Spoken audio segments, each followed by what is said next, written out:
David, I'm glad you could hear the applause coming your way from Delphi, Greece. You just published a new book titled The Bill of Obligations, The 10 Habits of Good Citizens. We're talking about the shaping of the emerging world order, and obviously the United States, for very obvious reasons, plays a humongous role in that regard. Your new book clearly indicates and expresses your personal concern for the future of US democracy. How delicate is the situation right now in the US as far as the Democratic Front, the belief in democracy, is concerned? Well, again, it's good to you. And there's a connection between what Francois Heisberg has been discussing and the United States, by what it does and doesn't do, is central order. And we've seen that for the last 75 years.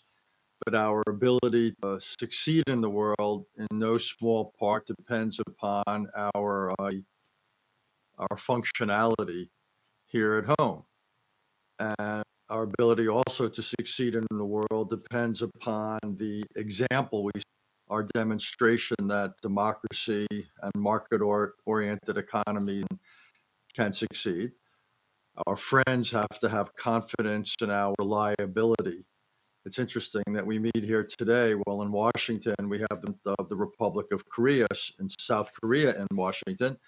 And obviously, South Korea, there's a degree of concern about American strategic reliability, given some of the changes with the state of American democracy. In the old days, when we went from Democrats to Republicans or Republicans to Democrats, there was a great degree of continuity, and one could predict that and be confident. And I think the question now is whether we will have that same predictability, continuity, and the answer is not necessarily. So yes, I'm like many of you. My background is in foreign policy and international relations. But the reason I decided to write this new book, The Bill of Obligations, is I actually believe that one of the big question marks facing American foreign policy, American national security, world order is not simply China and Russia and North Korea and climate change and new technologies. Those are all real questions for security and order. But increasingly, to me, the other big question is the performance of American democracy, whether we can continue to meet our domestic challenges, have the resources available for a large role, have the attention focused on the world, or whether we will become so divided that we are unable to generate the resources, generate the policies, generate the focus, or worse yet, that we will become so divided that what happened on January 6th, just over 2 years ago, rather than being an exception, could become more commonplace. So that is why a foreign policy person such as myself is increasingly looking at what is going on inside the United States. Yeah, certainly the interplay within how democracy is evolving in the United States and its impact and ability to influence events abroad certainly been clearly outlined by your book and by your remarks right now. Another book you wrote 5 years ago, obviously, was titled A World in Disarray. As an astute and longtime observer of international relations and world politics, how would you describe the current state that we're in 2023? Francois has stated, yes, we are seeing an end of a world order, but the new one hasn't quite emerged yet. Where do you land on this? Well, it's interesting. When I wrote the book, A World in Disarray, some 5 or 6 years ago, when it came out, some of the critics thought I was too pessimistic. And 5 or 6 years later, I turned out to have been perhaps too optimistic. The world is in considerable disarray. We see it obviously in the revival of geopolitics, most violently in Europe, but also the rise of China, the questions it raises, what we're seeing in the Middle East. We're also seeing this tremendous gap between global challenges and global responses. Plus, now we've also got the added question mark of new technologies, what will be their implications, and what I just alluded to, the uncertainty in the United States domestically. So the world is in considerable disarray. And going back to what Francois was talking about, I think he's exactly right. I think for 3 decades, we have lived in what I would call the post-Cold War world. This was a world of American primacy, not hegemony, but primacy. And after 3 decades, I believe that we need to start thinking about the post-Cold War world. That we have clearly ended in the era, but I think Francois is exactly right. The character, the features, the personality of this new era have not they've not defined themselves. And the good news is they could potentially become a different kind of order. That would be the optimist. The bad news is that we will have gone from the post Cold War order to a post Cold War disorder, and that is possible. And I think that simply remains to be seen. But the idea that we've reached a kind of transition point, I think, is exactly right. If you think about it, think about the contrast with the first crisis of the post Cold War world, which was the world's response, led by the United States, to Iraqi aggression against Kuwait in 1990. And here we are 30 years later dealing with the world's response to Russian aggression against Ukraine. And I would simply think that the differences in the responses and the fact now you have a major power in Europe attacking another European, a sovereign state in Europe. We've come a long way from Ronald Reagan's Europe is whole and free. So yes, I do think we've entered a new order, but again, its personality has yet to be defined. We've seen a increasingly retreating U.S. From global affairs, certainly when you compare it to the decades before, which may or may not coincide with the average American's appetite for more U.S. engagement abroad. You mentioned, of course, the war in the Ukraine, where President Joe Biden and, for now at least, the U.S.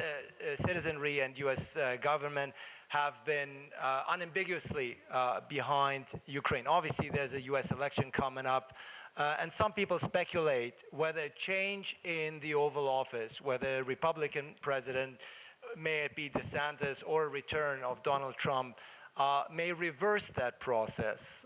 How do you evaluate this? First, let me take slight issue with your question. I would not describe American foreign policy, to use your word, as retreating. Yes, we have pulled back from the Middle East considerably, from the greater Middle East, Afghanistan, and the rest, but we still have thousands of U.S. troops in Syria and Iraq. It remains to be seen what we're willing to tolerate in the way of Iran. There's still considerable U.S. support for Israel, but we've hardly retreated from Europe. If anything, American involvement in Europe is stronger now. American alliances are more robust, nor have we retreated from Asia. Indeed, again, America's alliances and partnerships are stronger there. And, and even though the United States is divided, I would argue that there's considerable bipartisan support for a rather robust American posture in what's now called the Indo-Pacific. So I think it's wrong to see that the United States is somehow in retreat or is isolationist.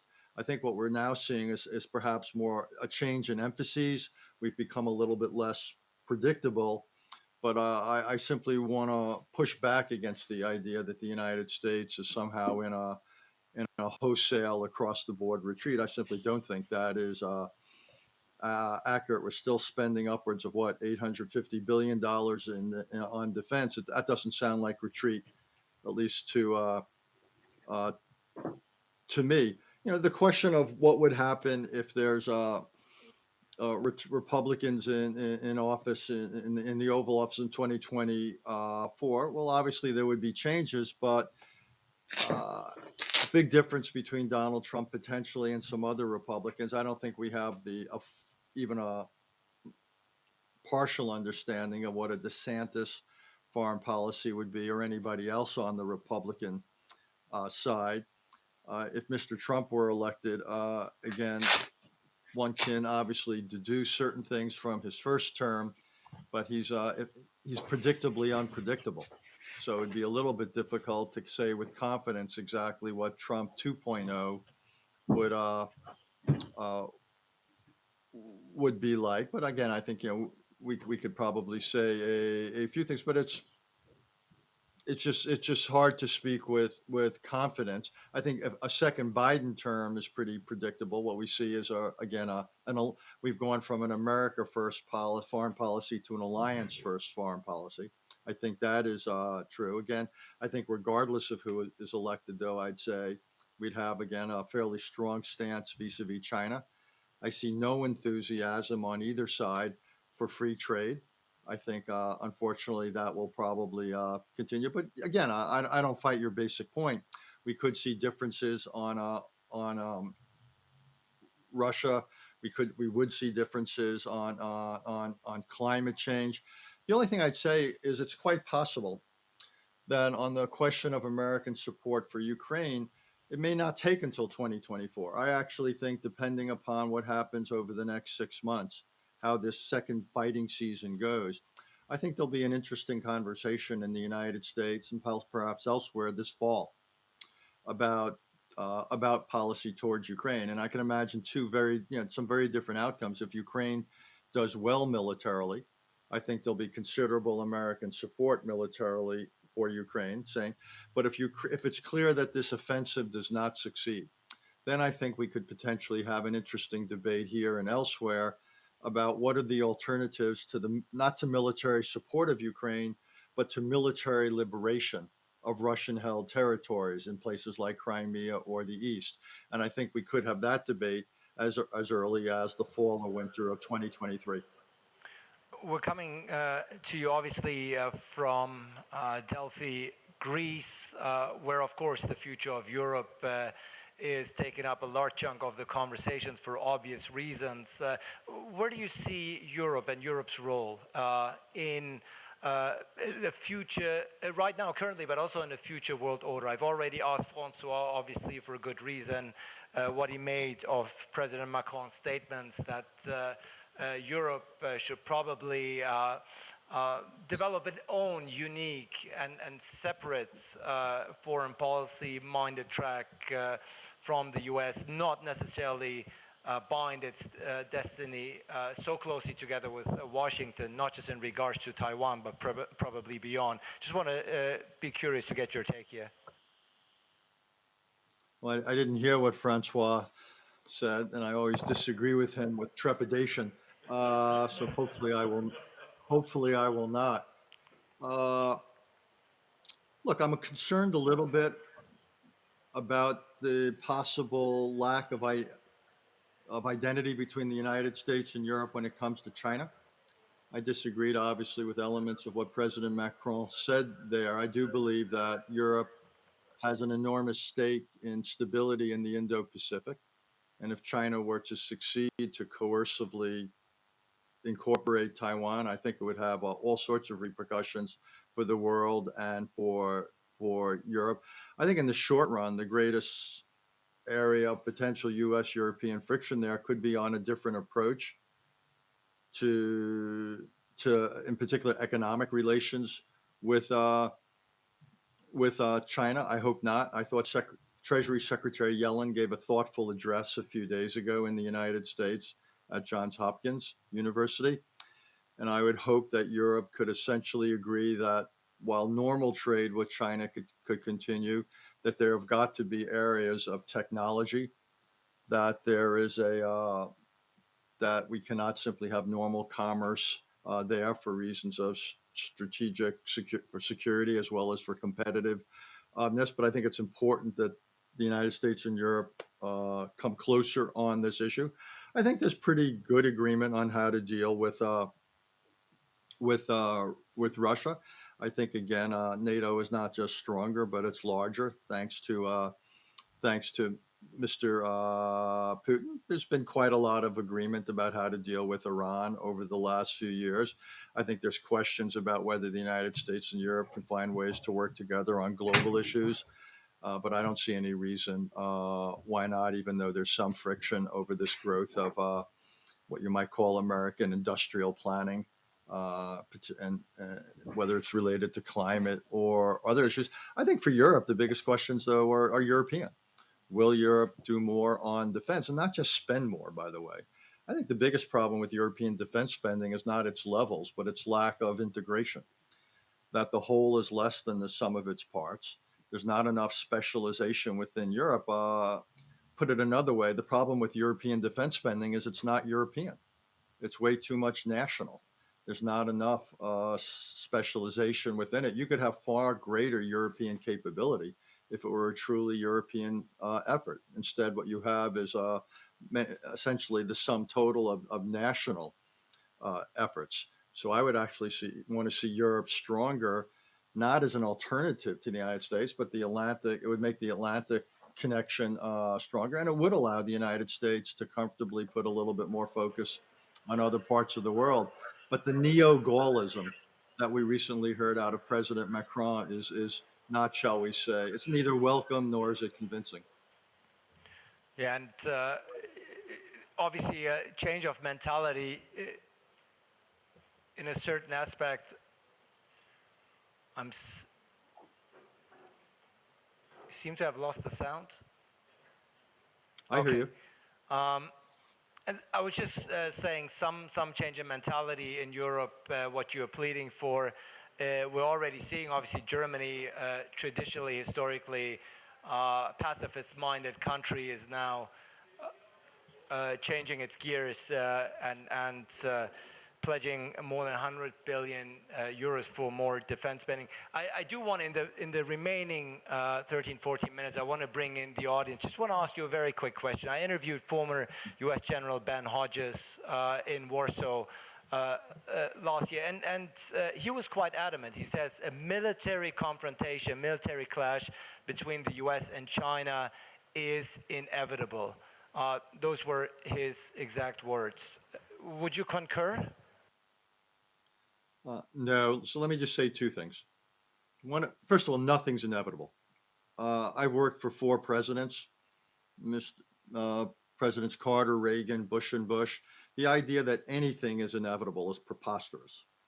Second of all, that's a dangerous mentality of the in describing the U.S.-Chinese trajectory, because this is the defining relationship of this century. So to say that's inevitable is just truly misguided. Sorry. No, it's a challenge to American and Chinese statecraft.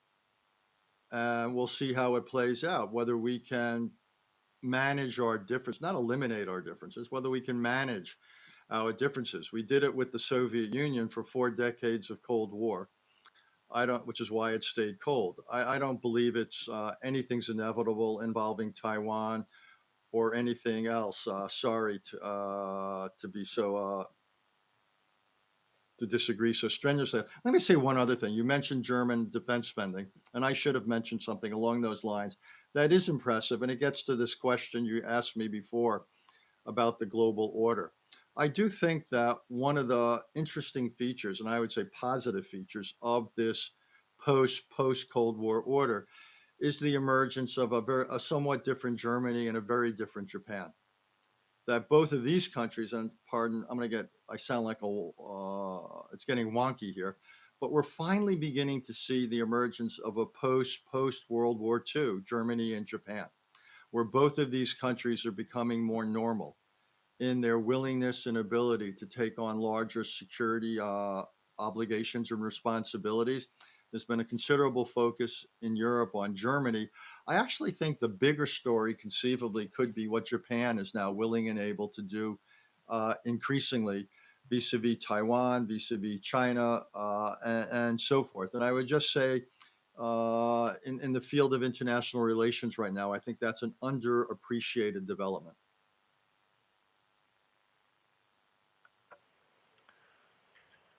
There seems to be a time gap between the words and the movement. So don't worry about it. It's something that concerns us here in Delphi.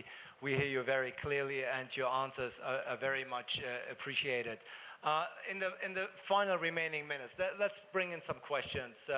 perhaps, do we have the microphone somewhere? Can we get him to this gentleman? And then the lady all the way in the back.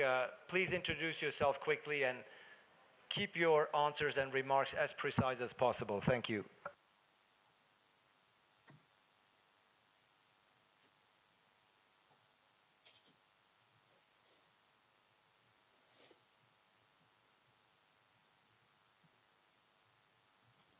What should the U.S. reaction be to the changes in the Middle East, the situation in Israel and the rapprochement between Iran and Saudi Arabia brokered by China? How do you see those developments? Thank you. So the question is about what should the United States be doing in response to developments in Israel and Saudi Arabia and Iran. In terms of Israel, I don't believe the United States is going to be central to the conversation there about the trajectory of Israeli democracy. I think that's a conversation for Israelis to have, and it will also inevitably reflect more than anything else, not just politics, but also demographics.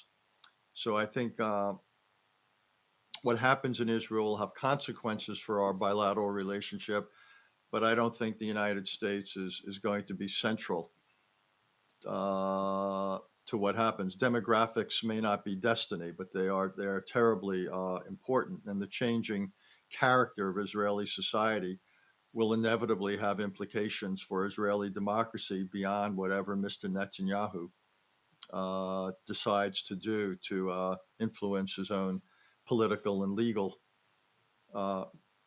future. The Iranian Saudi, I wouldn't call it quite a rapprochement. That seems to be a bit optimistic. We'll see. We'll see what this brings. But if it does contribute to greater stability in the region, good. The fact that China may have helped bring it about is fine by me. I think Francois before had it essentially right. The United States has reduced its involvement in this part of the world. This goes back several administrations. Again, it's been an area of considerable continuity, for better and for worse. And what we're seeing, among others, is the local states recalibrate how they look after their own strategic interests, and they are becoming a little bit more self-sufficient, a little bit less reliant on the United States, and that could contribute to some diplomatic breakthroughs. It could also contribute to proliferation and conflict, and we'll just have to see how it evolves.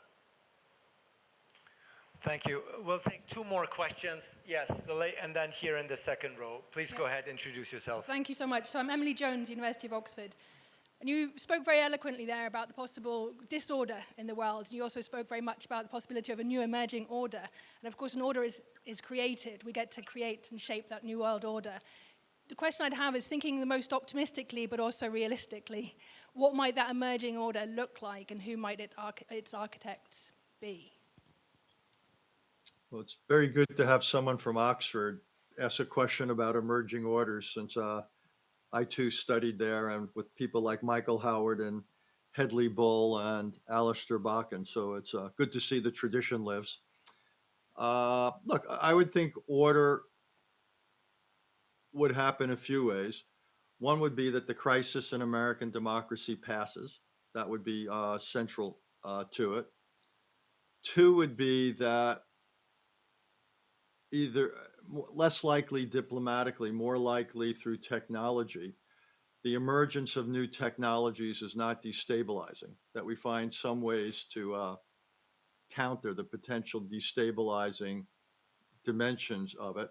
I also think that technology helps us deal with the climate issue. I'm not very optimistic about diplomatic approaches, but that new technologies make the climate challenge manageable or more manageable. And then the big issue would be whether there's a degree of geopolitical stability, and I think it's quite possible. I think that you could have elements in the short term of deterrence in Europe against Russia, and then in the long term, I would like to see Russia's reintegration into Europe. I do not think that's impossible, say, in a post-Putin Russia. I think that deterrence can succeed vis-a-vis China and Taiwan. And I think these partnerships I alluded to between the United States and Japan above all, but also Australia, South Korea, and others Taiwan itself could make that happen. There's got to be a diplomatic dimension with China. So again, I don't think anything is inevitably bad. I think what we need to think about is an order, though, that operates both at the geopolitical level as well as the level of global challenges, be those challenges things like climate or disease or technology. So I just think it's demanding, given that we've got two orders to think about, a geopolitical order and a global order, against the backdrop of considerable disarray within several countries, United States, potentially France, what have you. So I just think if you're an optimist, it's fine to embrace the optimism. It's just the demands, the difficulties are apparent. And so the challenge to diplomats and others is going to be rather profound. You express your delight at hearing a voice and comment from Oxford. You'll be delighted to hear. We'll have Timothy Garton-Ash on right after you. Final question from the audience. Please introduce yourself.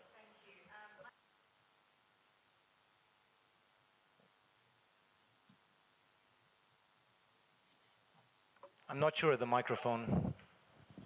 Hi, sorry, we just had a mic issue. My name is Latika Burke. I'm a journalist with the Sydney Morning Herald. Very pleased to hear you talk about the relationship there with Australia. My question is, if Donald Trump is re-elected, do you think that poses a threat to AUKUS? Again, there was an American baseball player who once said predictions are very difficult, particularly about the future. And so that's a prediction piled on a prediction. One, Mr. Trump would have to get elected, and second of all, what would it mean for AUKUS?